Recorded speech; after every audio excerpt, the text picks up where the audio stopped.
boom, boom, boom, boom, boom, boom, boom, boom, boom. Boom, boom, boom, boom, boom, boom, boom, boom. Mr. Sandman.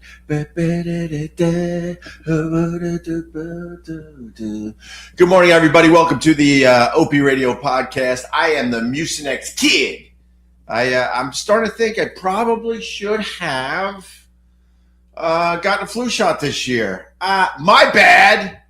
But I'm at the end of this upper respiratory coffee thing. Now I'm on the Mucinex, and wow, that will get things moving, huh? With that, I say cheers and good morning to everybody. Hope you're doing all right. I'm doing all right. I spent the night. I spent the night watching a documentary, a live documentary with my daughter. Don't call me daughter. I was watching Skyscraper Live on the Netflix. And you know what? I should have watched Skyscraper Live on the Netflix. I should have watched it when it was live. But I decided I didn't want to watch Skyscraper Live because I didn't want to see Alex fall to his death. So I made sure everything was all right. And then I was like to my daughter, don't call me daughter. I said to her, hey, you want to watch this documentary about Alex Honnold? I think that's how you say his last name. Does anyone know who Alex Honnold is? Ron, do you know who Alex Honnold is? Tom Holland? He's Spider-Man. Alex Honnold. No, I don't know. Did you see the documentary Free Solo? Free Solo? Yeah. What's that about, Star Wars? Oh, my God. It's one of the greatest documentaries of all time. Free Solo. Is it a Star Wars thing? No, it's not a Star Wars thing. Well, you said the greatest documentary of all time. Aren't you SAG? Would you call me? You're you SAG, goddamn right, I'm SAG. It won the SAG. Academy Award back in 2019. Alex, I think that's how you say his last name, Honnold. He's a free soloist. Do you know what a free soloist is? Is this like what, a documentary, like a free climber? He's a free climber. All right, we're getting somewhere. So he's a free climber. So, climbing. I know what you're talking about. He just did something. These guys, it wasn't good enough for them to just climb mountains with ropes and gear and stuff. They're like, this is boring. Let's start a new sport called free soloing. And that's where you go up these mountain faces and you don't use any ropes or nothing. And Alex was the king of that sport. And he filmed a documentary called Free Solo back in 2018. That's when he scaled El Capitan in Yosemite National Park. And it was just terrifying to watch where his fingertips are holding on for dear life way, way above the ground. And he's hanging and he's got to do a karate kick move to get to another section of El Capitan. Hey, so, you know what? When you see that, it almost reminds you of like back in the day when they would do like the fucking tightrope. Without who was that famous guy? He would have the pole on his shoulder and he'd do the tightrope between the World Trade Center. Yeah, that was Petite. What was his name? Yeah, he was. By the way, that was also like free whatever. He wasn't harnessed. That was scary stuff. I think free soloing might have started with George Willig. Do you know who George Willig is? Is that the guy from Cheers? That was George Wendt. Oh, I don't know. When we were very, very young, there was a guy, right? All of a sudden on the news, they're like, oh my God, there's a guy. I think it was the World Trade Center. There's a guy climbing up the World Trade Center. Yeah. His name was George Willig. Look it up. And he captured the love of this city back in the day when he climbed. I think it was, like I said, the Twin Towers with nothing. He just started climbing and scaling. And he got a little slap on the wrist at the end because we all enjoyed the hell out of him climbing up the side of the building. Hey, Opie, I don't know if you're able to do this on the fly. Are you able to show a picture of the New York Times building? No. It's just bars. Yeah, I know. And we've got people climb that. Hold on. Yeah. Because of the design of the New York Times world headquarters. Yeah. In Midtown. Right. So many people were free climbing up it. Yeah. They had to put like fucking barriers coming up. You got that right, Ron. You know some of this shit. I know a lot of shit. But that was an easy climb. That's like just climbing a ladder. So the design of the New York Times building, it's just a bar, and then there's maybe like 6 inches, and there's another bar. You can literally just climb up it. Like climbing a ladder. Right. So I saw one of these like rock climbers, guys who are rock climbers. You know what I'm saying? Hello? Yes, I understand. I don't know with you. What? So they were in the gym. So they were doing. They were showing how strong these guys are. Yeah, this is, these rock climbers are like really very thin guys. They're ripped, right? So they were trying to demonstrate the incredible strength these guys possess. Right. And they went into the gym with bodybuilders. Right. And they were out repping bodybuilders, which with ease. Like they were stronger than guys that were 200 pounds heavier than them. Right. You got the knowledge. And this was supposed to be a quick thing. I just watched this stupid thing on Netflix, but you do have knowledge on it. And the fact is these guys are in great shape. And what they do is they work out to like exhaustion, because you need to continue. Turn your volume up a little bit. There it is. No, honestly, you were low. They work out to exhaustion. Hold on a minute. How about now? Now, dude, that's much better. Dude, you were too low. That's good. Well, how about you tell me I was too low an hour ago? No, I don't know. It got lower. That's the point. It got lower. Go ahead. They work out to exhaustion. You're right. Okay, yeah, I got issues here because I broke my main equipment when I was out at the ocean. All right, hopefully everyone can hear. So, all right, that's good.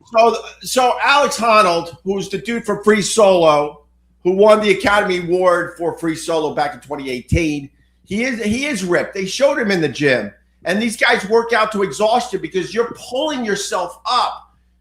Most of us can't even do 10 fucking pull-ups. These guys got to do hundreds of pull-ups when they make their climbs. They're pulling up.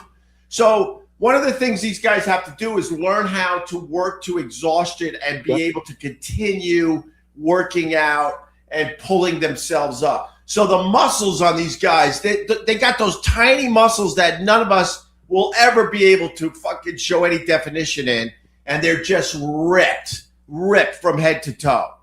Opie, it's not like they're ripped like in their shoulders and their back.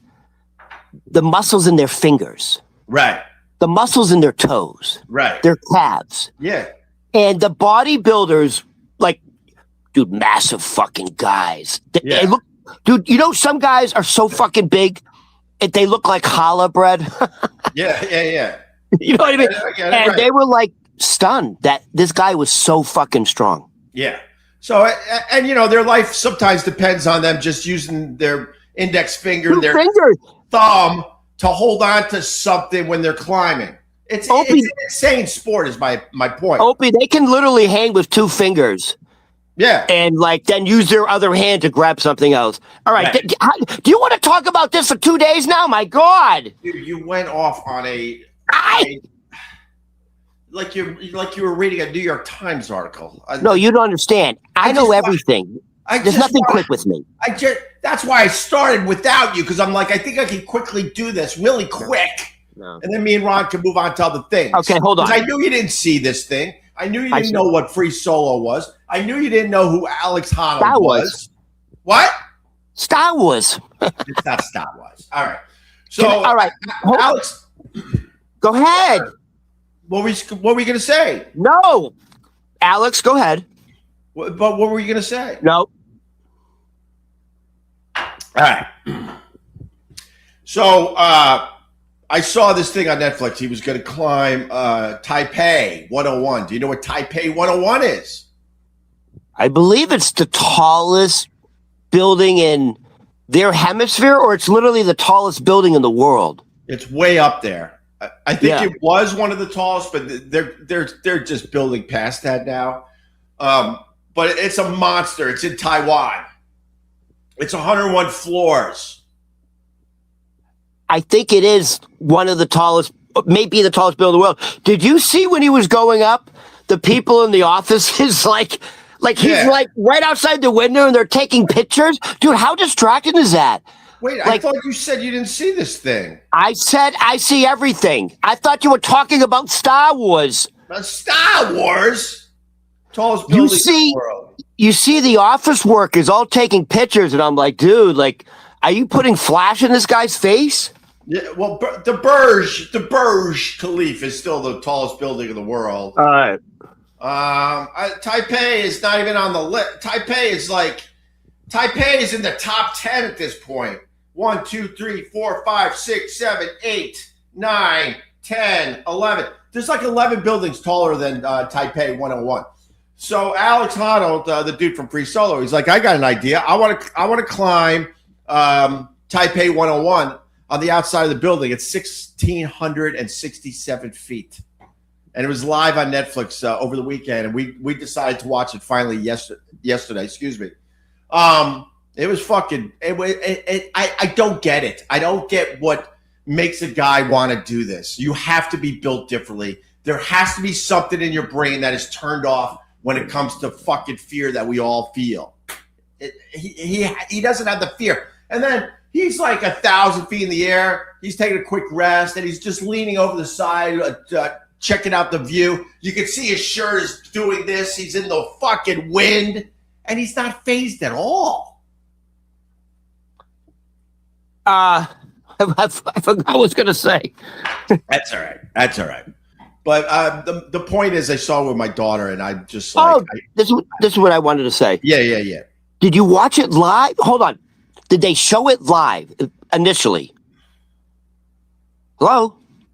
Ron. Skyscraper live. I said it was live. I know, but did you watch it live? Live. I decided not to watch it live because I didn't want to watch a guy fall to his death. So I decided to watch it when I knew everything was okay. See, that's what I'm asking you. Why wouldn't you watch it live? What's the point? You already know the ending. You don't want to see splatter?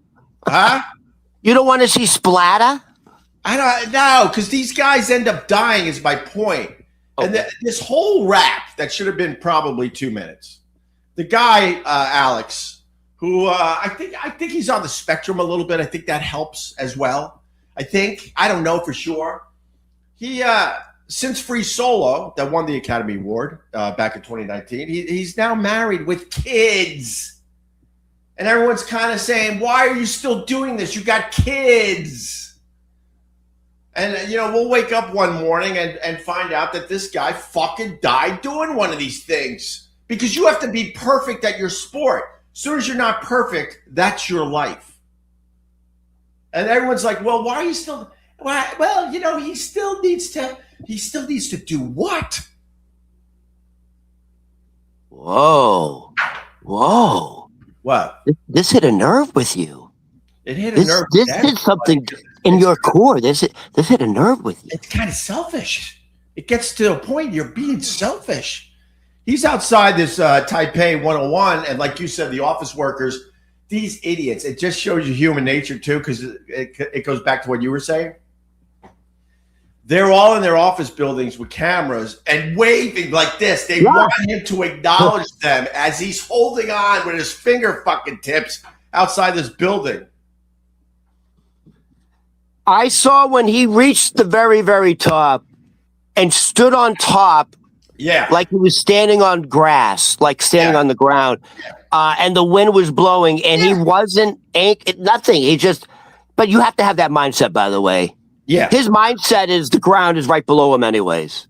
He wasn't phased. He's taking selfies up there. There's nowhere really to stand. He's on the tip of the, I don't even know what you fucking call it, the spire at this point. Yeah.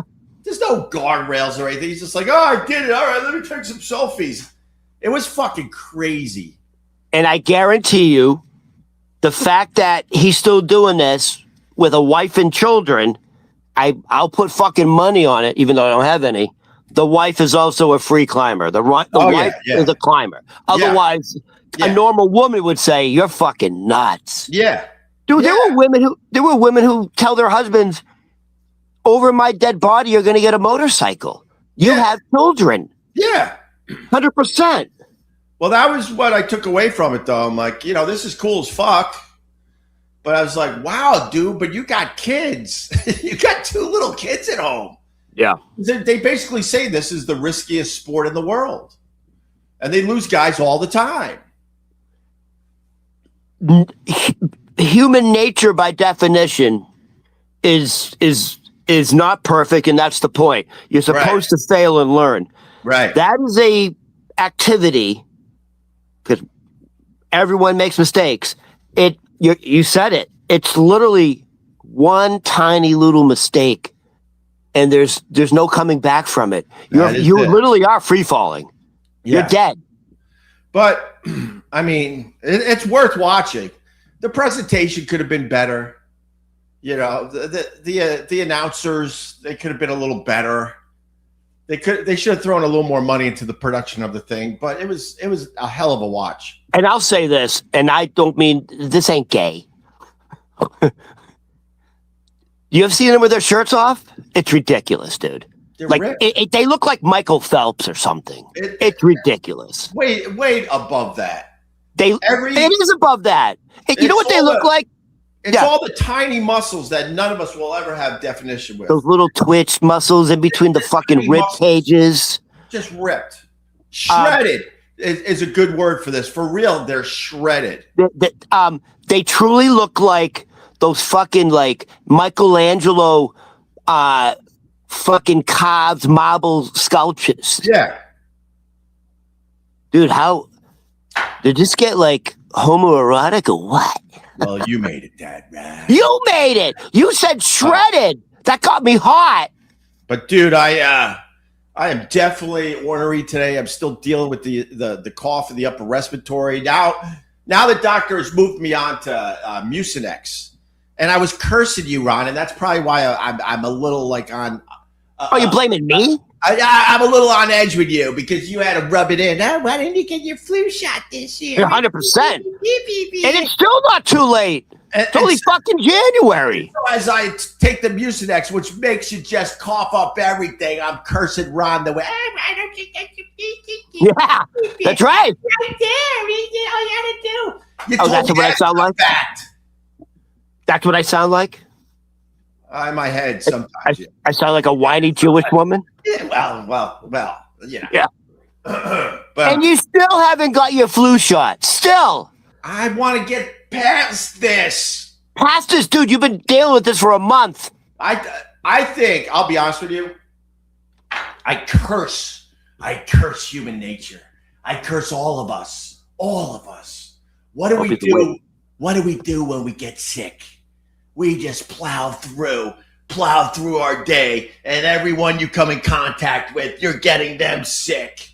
We live in a world where you can't take sick days. I curse you all, because then you're dropping off your sickness to everybody else, and then they're walking this way and that way, and they're climbing up buildings, and as they climb up buildings, they're getting everybody sick.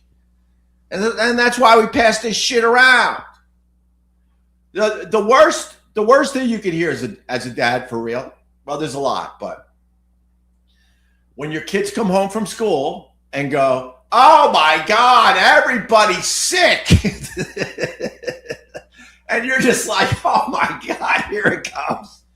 We've been passing around something in this house since Christmas. It's been a month. So we think we've gotten like 2 separate things in this house. Because now my son is sick again.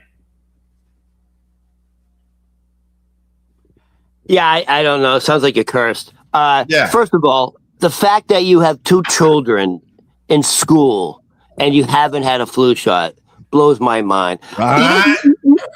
You know what? This is the analogy I'm going to make. Yeah.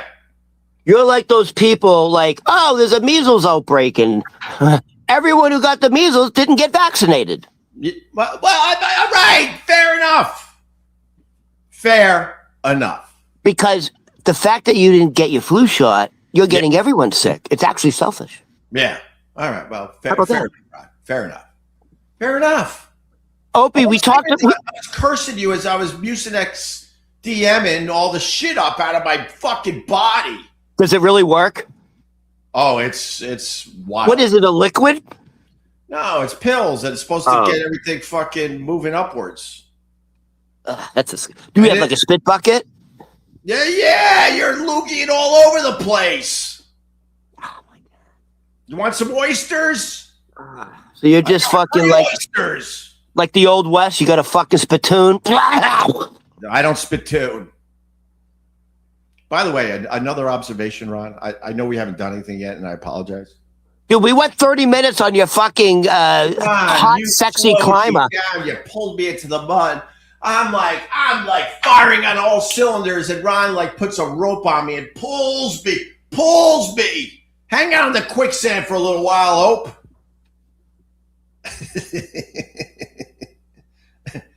We actually like each other. Another observation, I think you have this observation too, because you're in Astoria, Queens.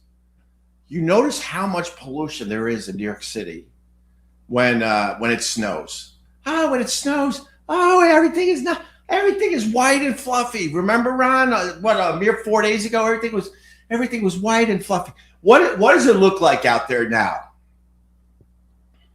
There's a thin cover of black.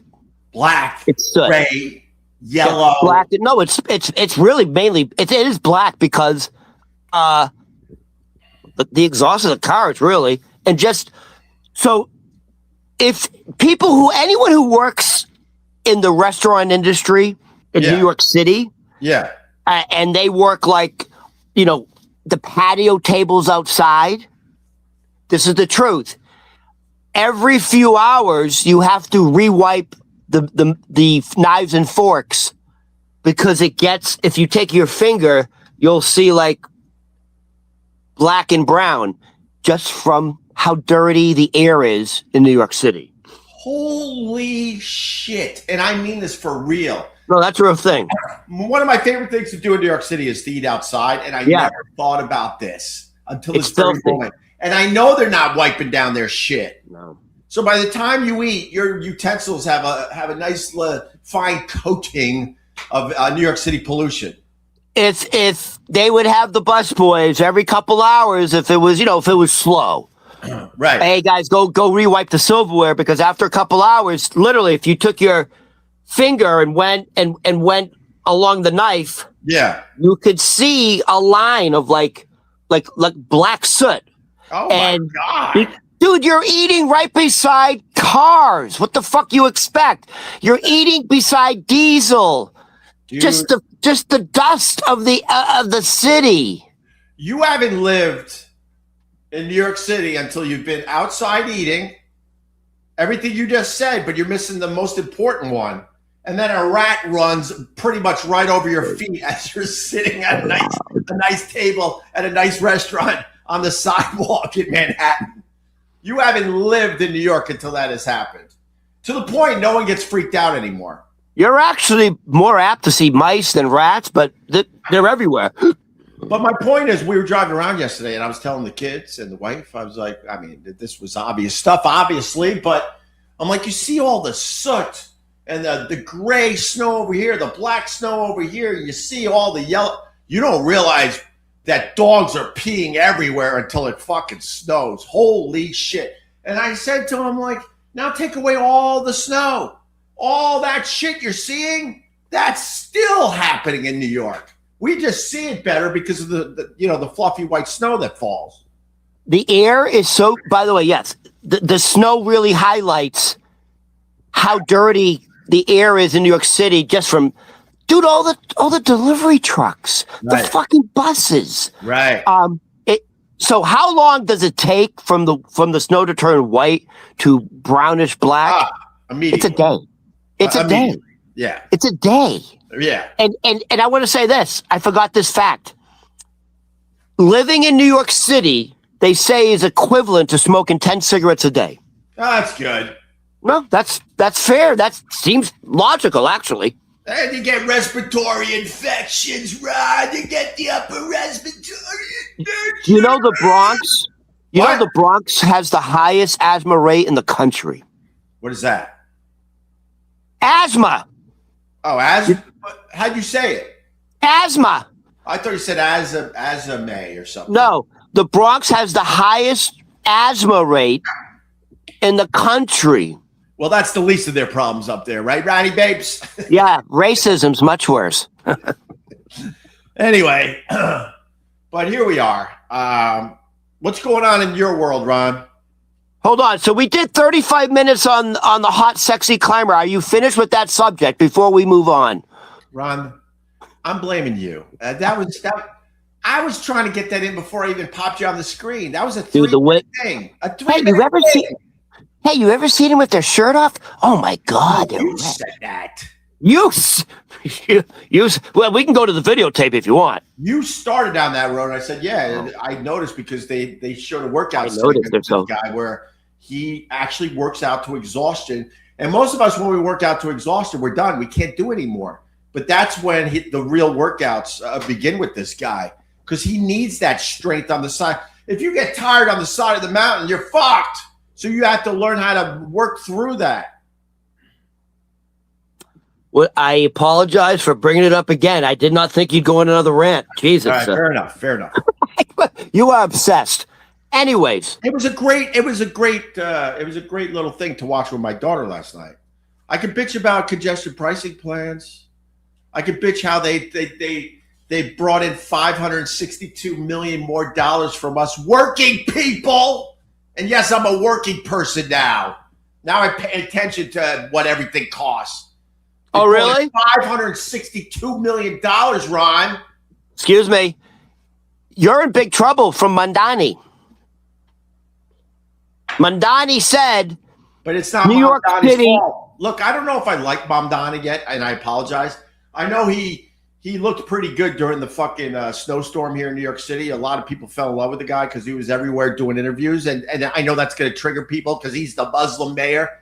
But the fact remains, he's really good in front of a camera, and people really, really liked how he handled the snowstorm. I don't think this is his fault. He's blaming Eric Adams that we are in deep trouble here in New York City and they got to find way more fucking money. He says the last administration, Adams, there's a $12 billion deficit in New York City. So Mandani's blaming Adams. And then Adams is saying, no, Mandani is using me as a scapegoat because Mandani wants everything to be for free. And He's realizing, that doesn't work in the real world. Right. But hold on. Yeah, go ahead. So, but the reality is there really is a $12 billion deficit in New York City. So guess what Mandani just announced? Well, he's going to get money from people that make like more than $1 million. No, I don't make that. He's taxing millionaires.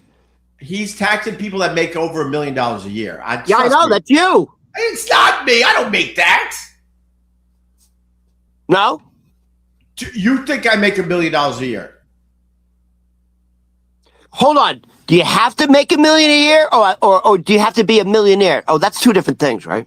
I read it. Excuse me. I read it that anyone making $1 million a year and more, which I know this is going to, I know people are going to be, what are you talking about? But $1 million a year in New York Not that City, much. Not that much in New York City. Not as much as you think. Right, Ron, you can back me up, right? By the way, they just said, they literally came out, if you make $100,000 in New York City, they consider you living in poverty. Yeah. That's there you true. go. That's a better way to put it.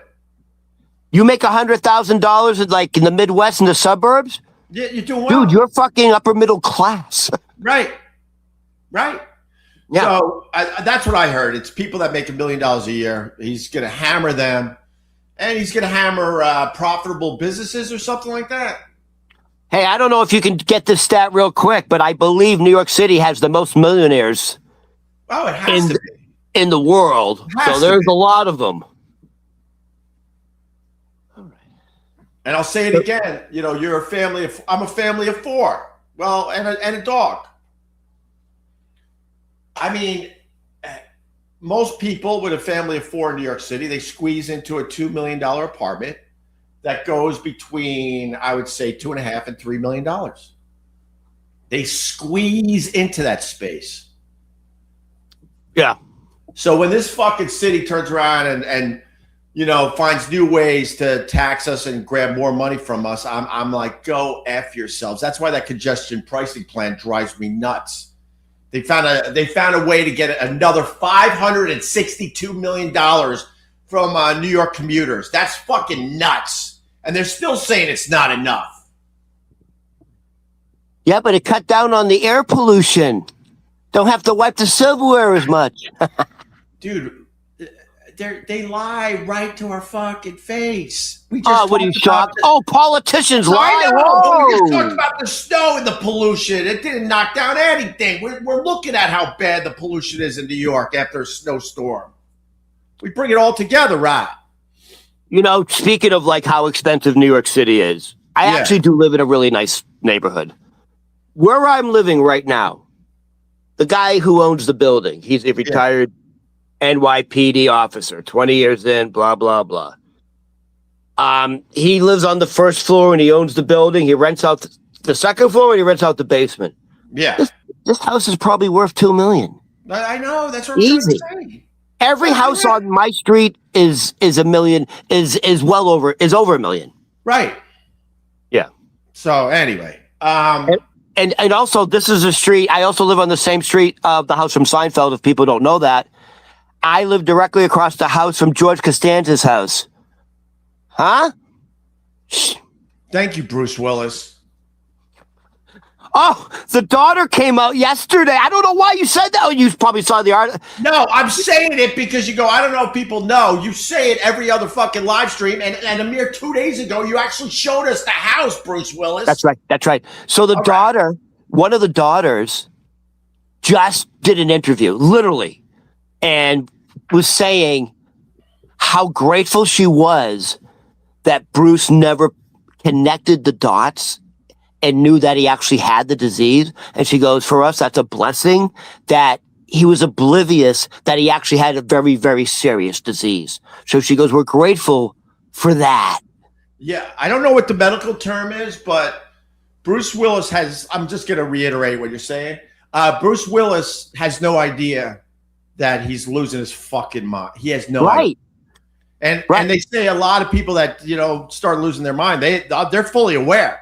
But in Bruce Willis's case, for whatever reason, he has no idea. So he's literally living his life like nothing is wrong. She's saying he doesn't think he's sick.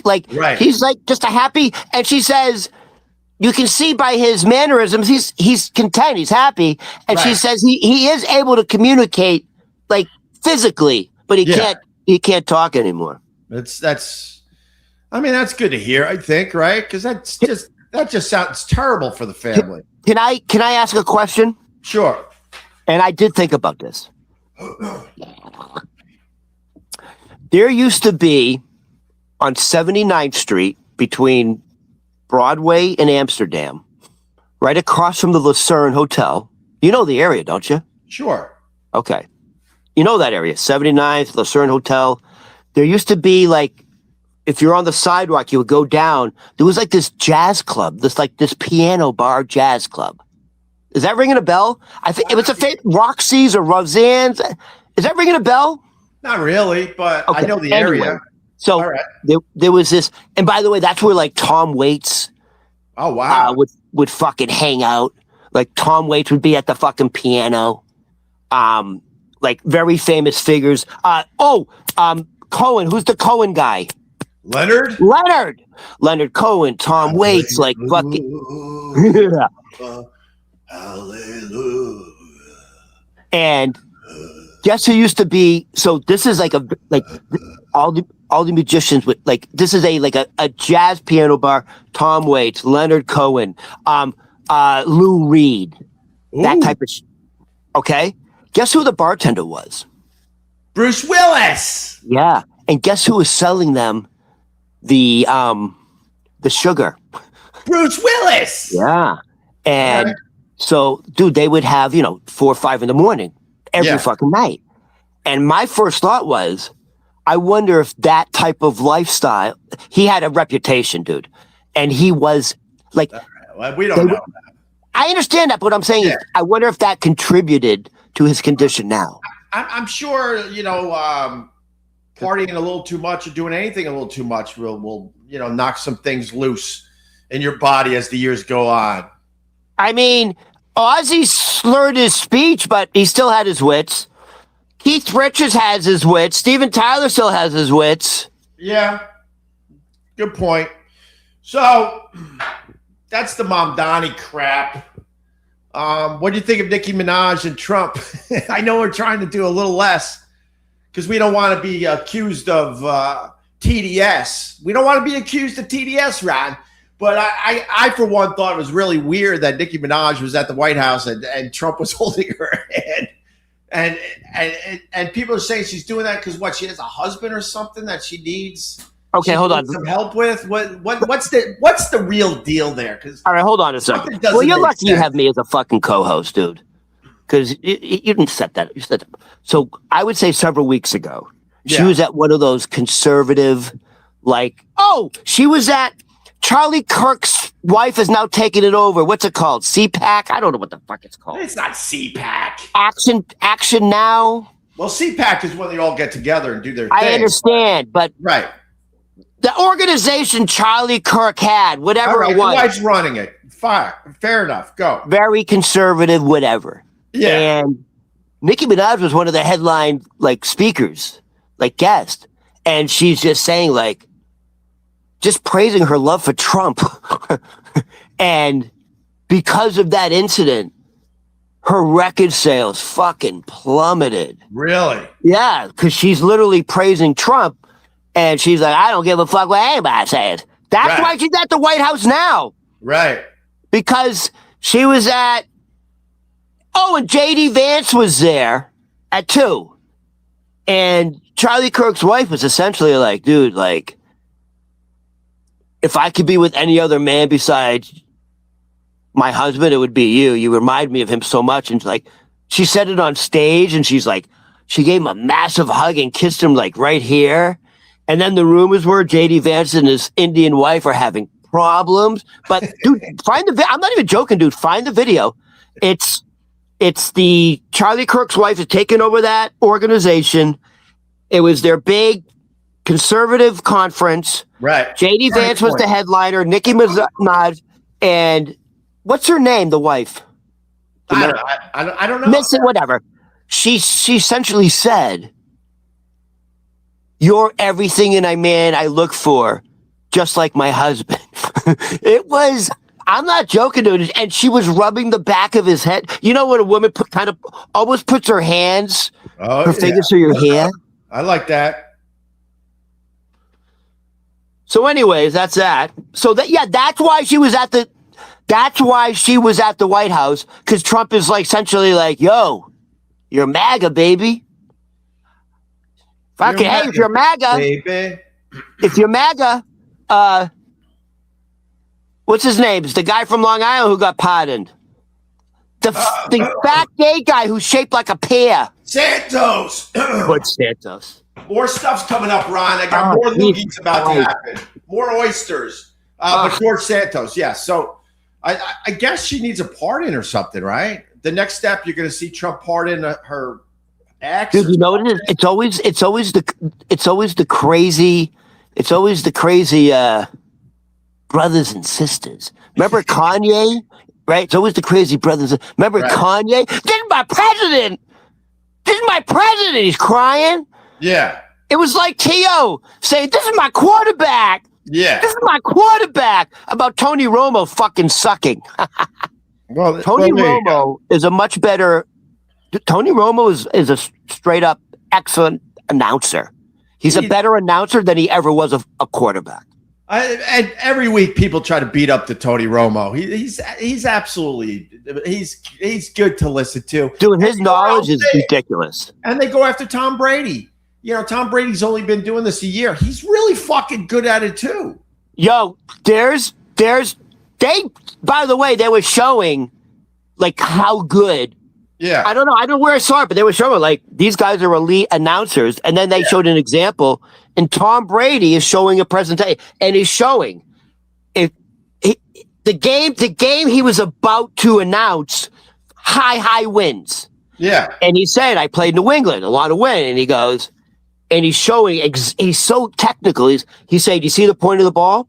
If the angle's like this, the ball's going to go up. You have to have it here, and you have to hold it here, and the fingers have to be here, and it will slice through the wind." And I'm like, no one else talks like that. Right.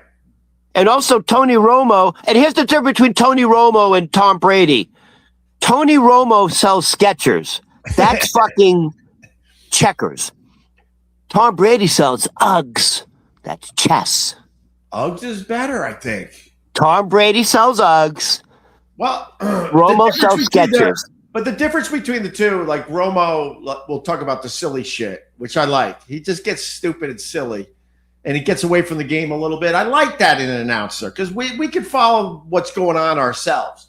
And Brady's very into the technical. I played this sport. Let me tell you exactly what's happening.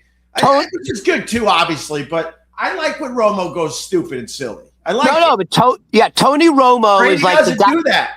No. It's just not his personality. No, Tony Romo's personality people. is he's the life of the party. Right. 100%. He's the guy he's literally, I'm telling you because my father was like this. Yeah. He's the guy at the party that gets everyone together and tells that fucking joke where at the punchline, everyone fucking bends over laughing. Yeah. Tony Romo's that guy. 100%.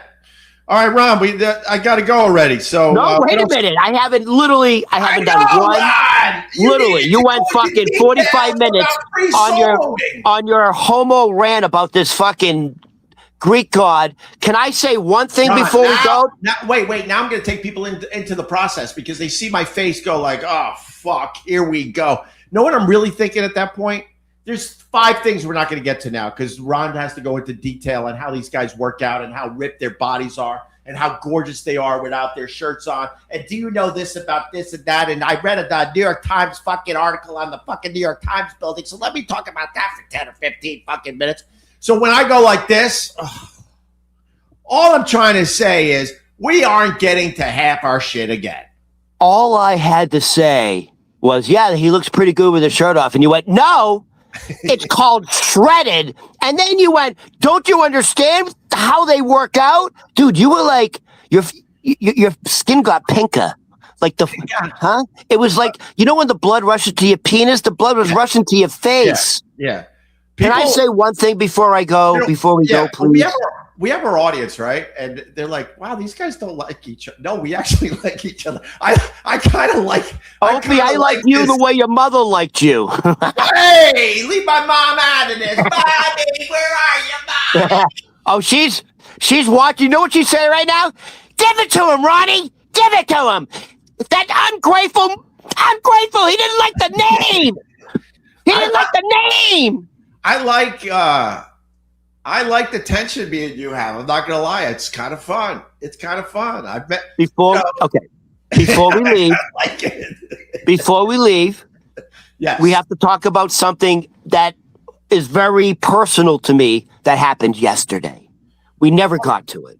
Well, do we have time? Because I don't want to. We have time. We have a second.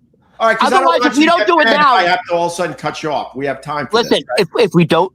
if we don't do it now, then what's the point? Because it happened yesterday. Let's go, Ratty Babes. Let's do this.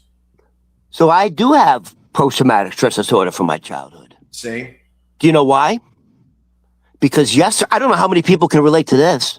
Yeah. But yesterday, my fucking history teacher blew up over the Atlantic Ocean. No, I didn't get no condolences. Hey, Ron, how you doing? How you feeling? Big day for you. Nothing. Ron, my history teacher blew up yesterday.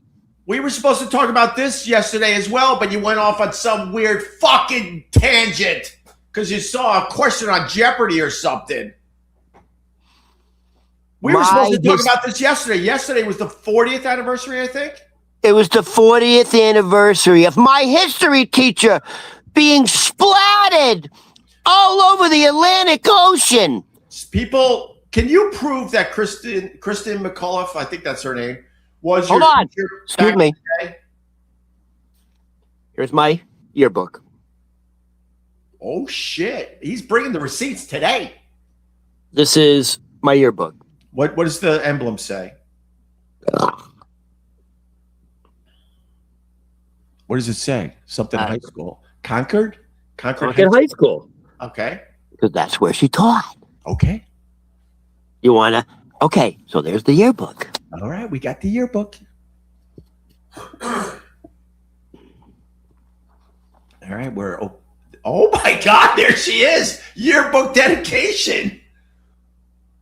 Can you see it? Of course we can see it. So she really was your teacher. This was my history teacher. Right. This was my history. I can't see my eye. I can't. This was my history teacher. And you're blocking your audio. You're blocking your audio. Lower her. We can still see her. Okay. This is my history teacher from Concord High School in Concord, New Hampshire. She was the first civilian to ever go up in space. She got chosen by teachers from across America. She got chosen. I had a history test coming up, so I didn't have to do that one. No.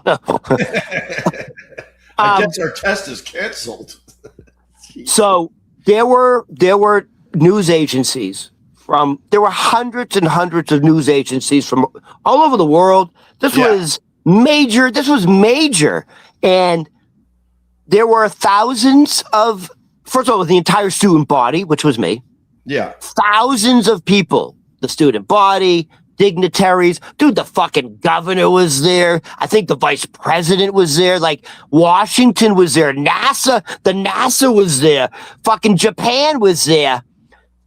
Thousands of people in the giant gymnasium. And they have 3 giant fucking screens in the front showing it. And 3, 2, 1, blast off! We have ignition! Dude, the fucking place went wild. Everyone's standing up. High-fiving. Hey, Mrs. McCullough!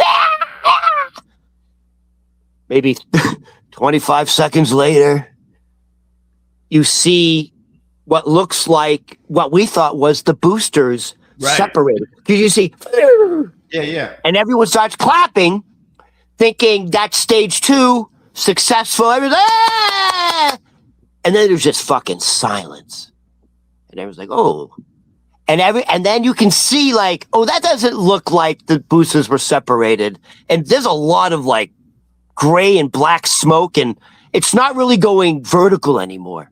And then you hear, I'll never forget these words, because the audio is still on.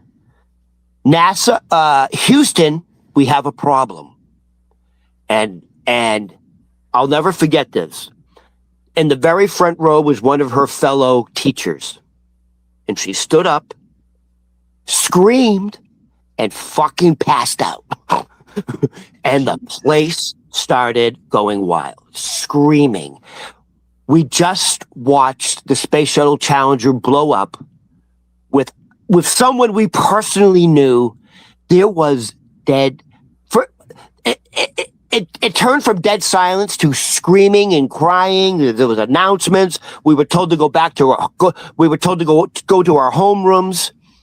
And then for the next probably 3 weeks, what turned into hundreds of news, you know, those news vans with the satellites on top? Of course, yeah. I mean, hundreds and hundreds just circling the school. And some of them would have like Japanese writing, Chinese writing, and it was surreal. Yeah, it was. I mean, we didn't have school for a little bit. There was counseling. And I remember her 2 little children being ushered out. Like, they just fucking got those kids out of there, like, very, very quickly. The father was there. Like, so the father, and they were also in the front row. The father and the 2 little kids were in the front row. And then once Yeah, I just remember someone like kind of putting a jacket over the kids and ushering them out of the side door of the gymnasium. Jesus. And it was just stunning. And this is crazy. 2 weeks before that, we had one of the first like school shootings in the country, which was crazy. So a lot happened. Like literally a lot happened. Well, what did she write in your yearbook? Were you able to get her to write anything in your yearbook, or? She said she did write something. She said Ronnie, academics is probably not your thing. You have a face for radio, and here I am. Oh boy, John Cords, $5. That teacher became an astronaut to get away from Ron's one more word, Mrs. McCullough. One more word. That's wow. That's a hell of an eyewitness account. Going from pure joy to pure horror within 23 seconds. Because I'm sure in the beginning when the thing took off, everyone had tears of joy, and then that quickly turned into a fucking ignition, whatever. Launch, dude. The place went wild, and it just went wild, and then it went to people passing out. Jesus, it was wild. And from where I was living, so I was in walking distance to Concord High School. Yeah. So were the McAuliffes. You could see their white house on top of the grassy hill, and then to the left, in the distance, very clearly was the giant brick high school. So not only was she the teacher there, she lived in the community. She was our neighbor. Like everybody knew everybody. And that was 40 years ago, and it passed by with barely a blip on the TV. Barely a blip. We're too busy talking about Trump. We can't look back at anything. It's Trump, Trump, Trump. 24 hours a day. Trump, Trump, Trump. Let's talk about Trump. And this was a massive event 40 years ago. Massive. Well, more importantly, Ron, I want to see what you look like in what you looked like in high school. Could you show us? You got the yearbook there. First of all, I didn't even take a yearbook picture because I don't have a family and no one was going to pay for it. Wait, you didn't take a picture? No, I don't have it. No, I'm not even Your life is so mysterious, man. So this was our. Wait, you have no pictures in your own yearbook? The picture didn't cost anything. Yeah, no, it did. If you wanted to. They just took your picture. No, I don't have a family. No one cared. So that's what a picture would look like. It's all black and white. You don't have a picture in your yearbook. That's fucking weird, Ron. I don't have one of those in my yearbook. I really don't. Did you just fucking buy this yearbook from a garage sale and make up? Dude, no one cared. No one gave a shit. Hey, it's photo day. No one gave a shit. That's true. We all gave a shit. We all went to high school, Ron. Yeah, but you had to have the money. No, you had to have the money. I didn't have a family. But I have proof. All right. Prove that you went to that high school. First of all, what does that say? State champs, 87. So now you're going to show me a football player with a helmet on and say that's you. I can't. So just look at the bottom row, third to the right, number 68. I can't. You can't. Your life is so mysterious. Can you see 68? Kinda.